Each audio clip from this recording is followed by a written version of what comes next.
We've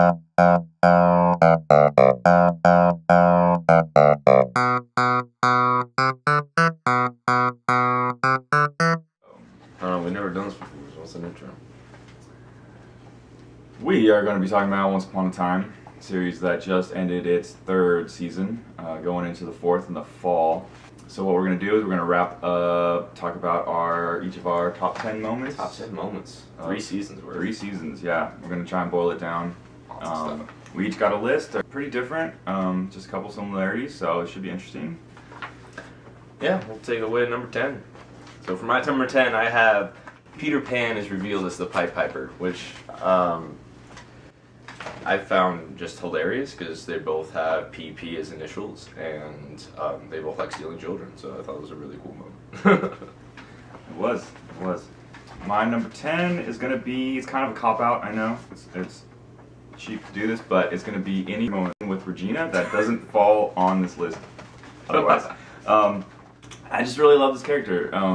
I honestly don't know that I would be watching the show past like 4 or 5 episodes if it wasn't for her. If it wasn't for her performance, you know, wardrobe, hair, and makeup are all pretty good, so you got to give that to them. But Lana Parrilla is pretty amazing. So, great actors. Number 9, this one's kind of out there. Greg digs up his father's bones, dead carcass. He's a character you don't really like at all, and he's kind of just annoying at most times. But it's just a really heartbreaking moment when he digs up his father's bones, and it really just reminds you how evil Regina is at times. Evil but lovable. Alright, my number 9 is going to be Snow White and Prince Charming meeting during the sleep spell. This was in season 2 when Henry and Aurora were meeting during their sleep spells in this room of fire, and then for some reason Snow White decides to go, and then Prince Charming decides to go, and they meet. Curse first. Yeah, their whole little love scene, I don't really go for it. It's a lot of Disney blah blah blah. But this was one moment that it was done pretty well. They're in this like dream world, and yeah, their whole love thing was done well. So. Pretty good one. Number 8, Regina crushes her first heart. Now this one's pretty cool. This comes in the Doctor episode, and basically Dr. Frankenstein fails to bring back Daniel from the dead, but he doesn't really. He just pretends to try because Rumple tricks Regina, and Regina comes back to Rumple, sees this woman there, and she's like, "Who's this? Your replacement?" Rip that bitch's heart out, crush her right in front of him. That's how it's done right there. That's how you get your spot back. That is pretty gangster. I realized in compiling this list, there's a lot of heart crushing in this show. The main for the hearts. Yeah. All right. My number 8 is comes right just a little bit ago at the end of season 3. It's when Emma and Hook are walking up to confront Zelina, and Emma says, "Next time you try and take my power, enchant the lips of someone I'll actually kiss." Now. We've been getting this will they or won't they with Hook and Emma for like 2 seasons, or yeah, like a season and a half now, and it's every time Neil like died. Yeah, Neil was there. It was like this, but it was like the standard love triangle. It wasn't that great, but it was just like one little moment. It's you know you're coming to the climax of the season, and it's just this one little snide remark, like right in front of him. He's just standing right there, and you know, and He's used to it by now. Right, and it's Hook, and so he just kind of takes it and goes on about his business. So, I don't know. That was cool. Number 7. Okay, this is a pretty heartwarming moment. Rumple is on his deathbed. This is the episode where Cora dies. Spoilers. No, but it's the episode that Cora dies by Snow trading basically Rumple's life for Cora's by cursing her heart, and even though Rumple knows this is going to happen, he still is not sure if it's going to work or not.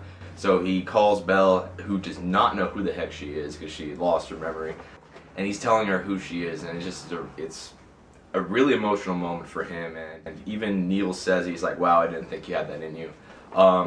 It makes the monster just so human. Yeah, that's what I think. Yeah, no, it's a great moment. Belle really did a lot for that character when she came in. My number 7 also comes from season 3.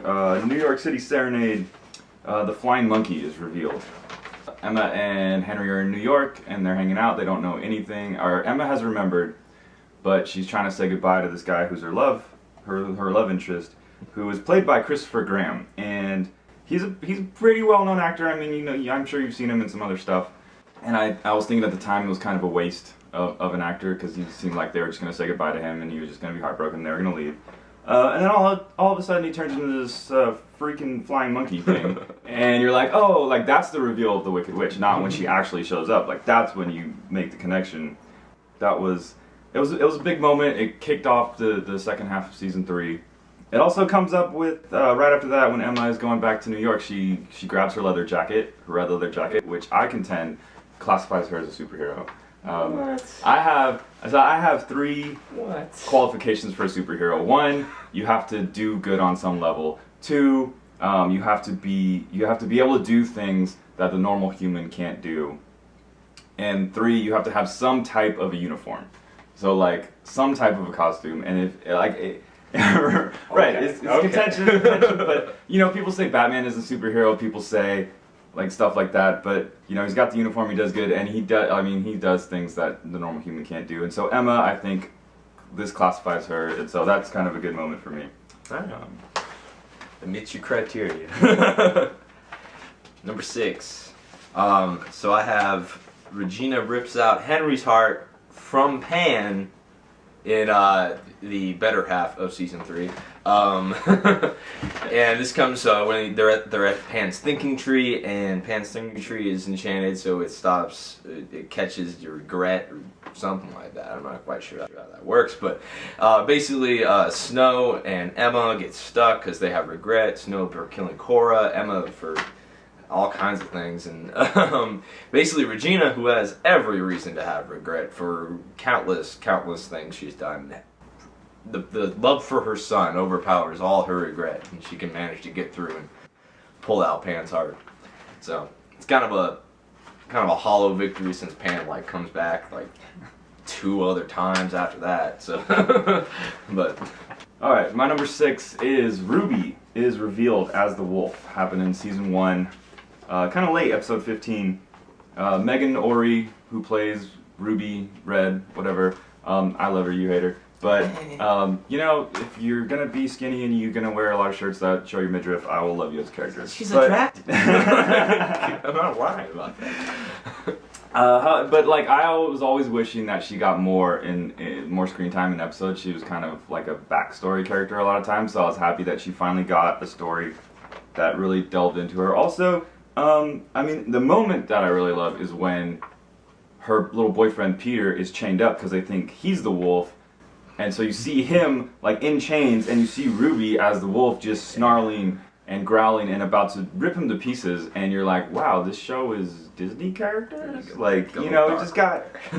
It got pretty gruesome. Alright, number 5.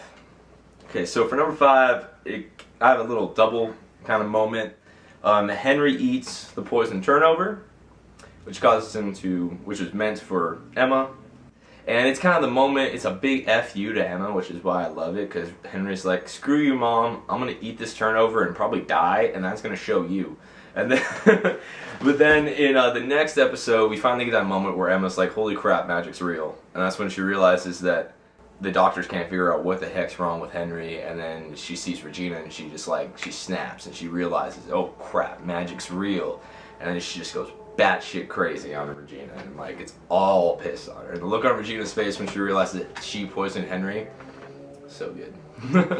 But so I'm confused because I didn't go back and watch that whole last 2 episodes or whatever. Yeah, but I kind of watched. In the final episode of the first season is when Rumple brings magic back. So how did Regina poison her without magic? It was the last bit of magic she had. So she had a magical item she had brought with her that she had back in her vault. And I can't remember exactly what it was. But it's the same thing she used to poison Snow with the other apple back in Enchanted Forest. Yeah, no, that was a cool moment. I really didn't care whether or not Henry died. No, I didn't. But in my opinion, it was a big, there you go. But but it was a nice proof, and it led up to the finale. So because Emma can be kind of a buzzkill at times. Yeah, oh for sure, especially in that first season. Yeah. All right, my number 5, Prince Charming's twin brother is killed. This was early on, 6th episode of the first season, first 10 minutes of the episode. you see a character who looks exactly like a main character that you've seen the entire time get stabbed through the heart with this trident spear thing, and you're like, oh, I didn't know I was watching Game of Thrones. But, you know, it's like, I think you knew that it wasn't going to be what it looked like because he's still there, like he didn't die obviously, so you knew that it was going to turn out something like that, like it's his twin brother or whatever. It was still a shock, you know, it was still like oh wow. And then it led up to the actual Prince Charming's origin story, which was for once compelling with that character. Like I don't really like his performance or his character, but he actually got some backstory and you saw where he came from, and it brought it all together. So it's lovey-dovey, courage. Yeah, it was more courage. It was more doing the right thing. It was, you know, it was more humble beginnings. Like you're like, he's Prince Charming. Like of course he's freaking awesome and honorable. He's Prince freaking Charming. But he wasn't. You know. Yeah. So number 4. Okay, so I have Snow tricks Regina into killing Cora. This is a big moment. It kind of tied back into my number 7. It's the same episode where Rumple tells Belle who she is. But it's a really dark moment for Snow, kind of out of character in a way, but then you see the regret that she feels right at the end of the episode, even she's running back trying to stop Regina, but by the time she gets back it's well over. But I really like the moment because in the past Cora ripped out her heart before she even had Regina. And she had never had an inner since. So she had not felt love for all these years, and even taking the curse into account, many, many years.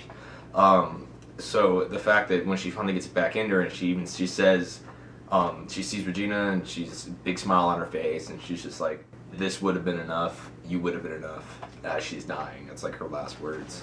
Obviously, Regina just wants to murder Snow at the end of that episode. But it does save Rumple, who is like one of my favorite characters, so happy day, I guess.